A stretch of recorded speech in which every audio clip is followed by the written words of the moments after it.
Telugu story time for kids official. పిల్లలు, మీకు ఎప్పుడైనా ఆకాశంలో ఎగిరే మాయా విమానం ఎక్కాలనిపించిందా? రామాయణంలో నిజంగా అలాంటి ఒక మాయా విమానం ఉంది. అదే పుష్పక విమానం. ఈరోజు మనం రాముడు, సీతమ్మ, హనుమంతుడు, లక్ష్మణుడితో కలిసి ఆ ప్రయాణంలోకి వెళ్ళబోతున్నాము. రావణుడు ఓడిపోయిన తర్వాత రాముడు సీతమ్మను తీసుకొని అయోధ్యకి తిరిగి వెళ్ళాలని నిర్ణయించుకున్నాడు. అప్పుడు విజయానందంగా రావణుడి రాజధాని లంకా నగరంలో ఉన్న పుష్పక విమానంని రాముడు చూశాడు. హనుమంతుడు అంటాడు, ప్రభు, ఇది దేవతలు ఇచ్చిన మాయా విమానం. ఇది ఆలోచనతో నడుస్తుంది. మనం దీంట్లో అయోధ్యకి తిరిగి వెళ్ళవచ్చు అని అంటాడు. సీతమ్మ అంటుంది, ఏమి అద్భుతంగా ఉంది. ఇది నిజంగా ఎగిరే పువ్వుల మందిరంలా ఉంది. పుష్పక విమానం నెమ్మదిగా గగనతలాన్ని తాకింది.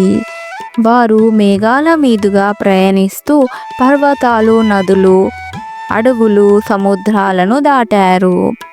లక్ష్మణుడు అంటాడు, అన్నా, ఇది రామేశ్వరంలో నీవు లింగాన్ని ప్రతిష్ఠించిన చోట. రాముడు అంటాడు, అవును లక్ష్మణ, ఇక్కడే నేను హనుమంతుడు కలిసి పూలతో పూజలు చేశాం. హనుమంతుడు అంటారు, అందరూ కూడా సరదాగా కూర్చోండి, నేను ఈ పక్కన విమానంతో పాటు ఎగిరి కాపలా చూస్తా అని అంటాడు. ఆకాశంలో మేఘాలు ముసురుకున్నాయి. పుష్పక విమానం కదలకుండా అలాగే ఆగిపోయింది. మెరుపులు మెరుస్తూ గాలులు విరుచుకుపడ్డాయి. సీతమ్మ భయంతో, అయ్యో రామా, ఏమైంది అంటుంది.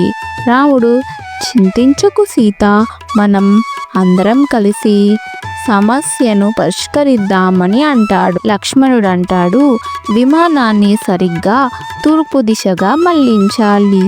అందరూ కలిసి మనసును ఏకాగ్రత చేసి ఓం రామాయ నమః అనే మంత్రమును పలికారు. చూడండి, విమానం మళ్ళీ క్రమంలోకి వచ్చింది. చివరకు వారు అయోధ్యకి చేరుకున్నారు. ఆకాశంలో పుష్పాలు వర్షించాయి. ప్రజలు దీపాలు వెలిగించి స్వాగతం చెప్పారు. రాముడి విజయానికి జై, సీతమ్మకి స్వాగతం, హనుమంతుడికి మహావీరుడు అని ప్రజలు అంటున్నారు. రాముడు స్మరిస్తూ, ఈ పుష్పక విమానం ఇప్పుడు మన అందరి గాథల్లో భాగమైంది అని అంటాడు. అలా పుష్పక విమాన ప్రయాణం ముగిసింది. కానీ పిల్లలు, ఈ కథలోని నిజమైన విజయం ఏమిటో తెలుసా? మోరల్ ఆఫ్ ద స్టోరీ, ఎంత పెద్ద మాయాశక్తి ఉన్నా కష్ట సమయంలో స్నేహం, ధైర్యం మరియు జట్టు పని మనలను గమ్యానికి చేర్చుతాయి. పిల్లలు, ఈ స్టోరీ రాముడు సీతని అయోధ్యకి పుష్పక విమానంలో ఎలా తీసుకొచ్చారో చూశారు కదా, చాలా బాగుంది కదూ.